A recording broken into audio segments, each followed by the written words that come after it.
नमस्कार दोस्तों, facts TV Hindi में आपका स्वागत है। हमारी दुनिया में करीब 3 करोड़ 50 लाख टन प्लास्टिक बनती है, जिसमें से 90% रिसाइकल ही नहीं हो पाती। जाहिर सी बात है कि हम प्लास्टिक तो बना लेते हैं, लेकिन उसे खत्म नहीं कर पाते।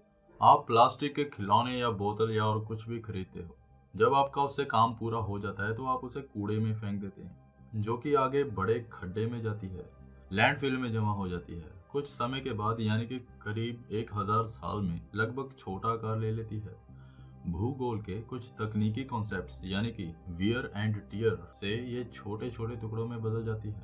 या इसके अलावा सूरज की किरणें जो कि फ्री रेडिकल्स बनाती हैं, ये फ्री रेडिकल्स पॉलीमर और प्लास्टिक के बीच के बॉन्ड को तोड़ देती है, और इस तरीके से ये इतने छोटे कण बन जाते हैं जिन्हें नाम दिया गया है माइक्रोप्लास्टिक्स।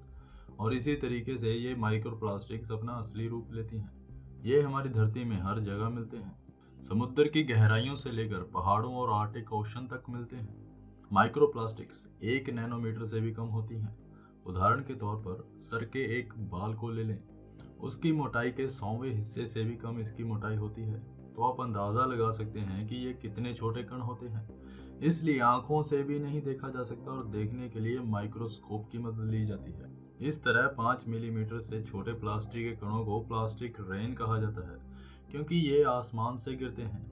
ये माइक्रोप्लास्टिक अलग अलग जगह से आता है, जैसे कि पैकेजिंग, कपड़े, ऑटोमोबाइल, पेंट, पुरानी कार के टायर, सनस्क्रीन, वॉशिंग पाउडर, ऐसी बहुत सी चीजें हैं जो हम रोजाना यूज करते हैं। जब प्लास्टिक की चीजें बनाई जाती हैं और जब ये प्लास्टिक बहुत सालों तक पड़े रहते हैं और इनकी उम्र ज़्यादा लंबी हो जाती है तो ये खराब हो जाते हैं, और इसी तरीके से माइक्रोप्लास्टिक बनता है। प्लास्टिक हमारे पर्यावरण में कई तरीके से मिलता है, जैसे कि कार के टायर, इसके छोटे टुकड़े बारिश में समुद्र में मिल जाते हैं। बोतलें और कपड़ों के द्वारा निकलने वाले कण भी इसमें शामिल हो जाते हैं। आखिर ये माइक्रोप्लास्टिक्स होता क्या है, क्या इससे हमें डरने की जरूरत है या नहीं, इसके क्या इम्पैक्ट्स हमारी इस दुनिया में देखे जा सकते हैं, आगे के इस वीडियो में हम इन्हीं बातों पर चर्चा करेंगे, तो बने रहिएगा।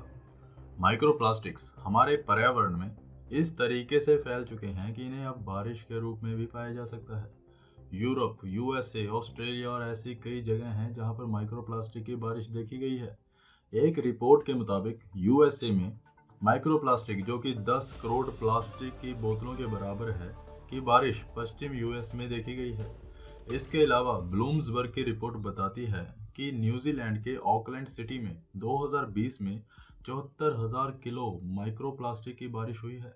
1 वर्ग मीटर में एक दिन में करीब 4,885 हवाई प्लास्टिक के कण जमा हो रहे हैं। इसलिए कणों का आकार भी एक चिंता का विषय बनता है, क्योंकि छोटे कणों की मात्रा ज़्यादा है। ये कण जितने छोटे होते हैं, मानव स्वास्थ्य के लिए उतने ही हानिकारक होते हैं। ऑकलैंड की हवा का लेवल लंदन, हैम्बर्ग और पेरिस में दर्ज किए गए लेवल से कई गुना ज़्यादा हो चुका था दोस्तों। समुद्र की लहरें दूर दूर तक माइक्रोप्लास्टिक को बहा कर ले जाती हैं। कई देश ये नहीं मान रहे हैं कि उनकी वजह से ये हुआ है, बल्कि कह देते हैं कि माइक्रोप्लास्टिक हवाओं के जरिए ट्रेवल कर सकता है। और ये फैक्ट भी है कि माइक्रोप्लास्टिक हवा के साथ ट्रेवल करता है। हम सांस लेते हैं तो हमारे अंदर भी जाती है, पर हमें पता नहीं चलता। यह माइक्रोप्लास्टिक बारिश हर रोज देखी जा सकती है। माइक्रोप्लास्टिक को आंखों से नहीं देखा जा सकता है, और ना ही महसूस किया जा सकता है, ना इसे स्मेल किया जा सकता है, ना ही टेस्ट किया जा सकता है। पर हम इसे पूरी तरह से नकार रहे हैं दोस्तों। आखिर क्यों? हमने अब तक ये सुना था कि प्लास्टिक जमीन के ऊपर मिलती है, पर यह समुद्र में भी मिलती है, जहाँ जल जीव इन्हें अपना खाना समझकर खा लेते हैं, और इस तरीके से ये हमारी फूड चेन का हिस्सा बन जाती है। यह दिक्कत इतनी बढ़ती जा रही है कि यह बारिश में, खाने में, हमारी फूड चेन में, हमारे खून में, समुद्र में, हर जगह फैल चुकी है दोस्तों। जब यह माइक्रोप्लास्टिक अपने बहुत छोटा आकार ले लेती है, जितने भी छोटे जीव हैं वे माइक्रोप्लास्टिक और खाने में अंतर नहीं समझ पाते और इन्हें सीधा खा लेते हैं। जब यह माइक्रोप्लास्टिक समंदर में जाता है तो समंदर में मछलियां होती हैं।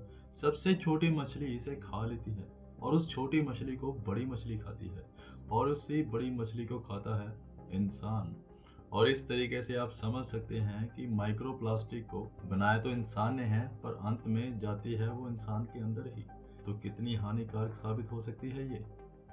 हम रोज इंटरनेट पर ये तो देख लेते हैं कि कितने पशु पक्षी इस प्लास्टिक के जाल में फंसे होते हैं।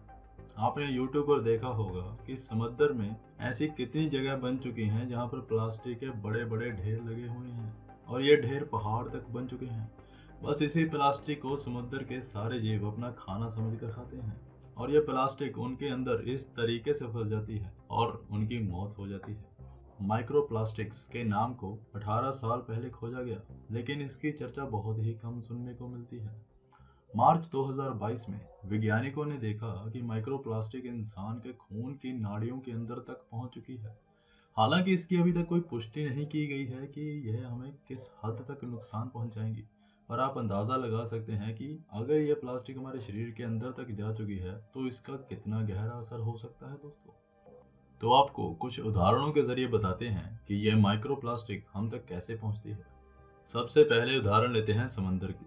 आपने देखा होगा कि कुछ ट्रॉपिकल कंट्रीज में बीचेस होते हैं। यहाँ पर लोग सनस्क्रीन लगाकर धूप का मजा लेते हैं और लोगों को शायद यह पता नहीं होता कि सनस्क्रीन में बिल्कुल छोटे छोटे से प्लास्टिक के कण होते हैं जो कि समंदर में बह जाते हैं। इसी तरह से हम सब जो घर पर वॉशिंग पाउडर या detergent, face wash, toothpaste, paint और कोई भी सफाई करने वाली सॉल्यूशन यूज करते हैं, इन सब में माइक्रोप्लास्टिक्स पाया जाता है। जी हाँ दोस्तों, ऑस्ट्रेलिया के एक पर्यावरण संस्था की ग्लोबल 2000 रिपोर्ट के मुताबिक इन्होंने करीब 300 डिटर्जेंट टेस्ट किए और बुरी खबर यह थी कि इन 300 में से 119 डिटर्जेंट में माइक्रोप्लास्टिक पाया गया।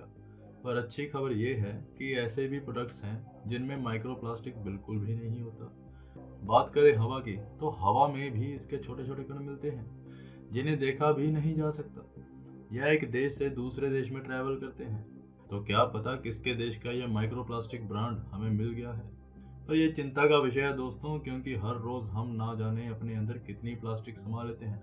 हमारी इस दुनिया में ज्यादातर लोग प्लास्टिक बोतल पानी पीने के लिए यूज करते हैं। हम ये नहीं समझ पाते कि वे प्लास्टिक भी हमारे अंदर जा रहा है।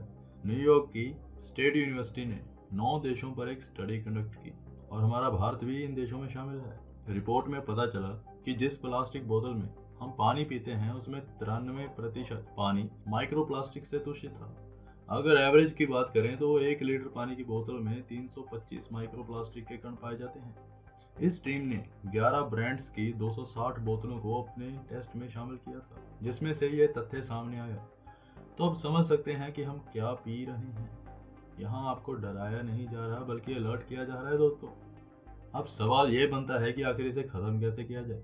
आप खुद ढूंढ सकते हैं कि कौन से डिटर्जेंट में माइक्रोप्लास्टिक नहीं होता, और इसी तरह से आप और भी काफ़ी ऐसे प्रोडक्ट्स खरीद सकते हैं जिनमें माइक्रोप्लास्टिक्स बिल्कुल भी ना हो। हम सब की सेहत के लिए अच्छा रहेगा। दुनिया के सारे लोगों में एक साथ समझ विकसित करना आसान काम नहीं है, पर इस काम को फिल्म इंडस्ट्री के कलाकार और सरकारें मिलकर ही कुछ कर सकते हैं। तो दोस्तों, माइक्रोप्लास्टिक्स को ख़त्म करने की आपकी क्या राय है? अपने सुझाव कमेंट्स में शेयर करें और ये वीडियो अपने दोस्तों के साथ जितनी ज़्यादा हो सके व्हाट्सएप और फेसबुक पर शेयर करें। फैक्ट्स टीवी हिंदी के साथ आखिर तक बने रहने के लिए दिल से धन्यवाद।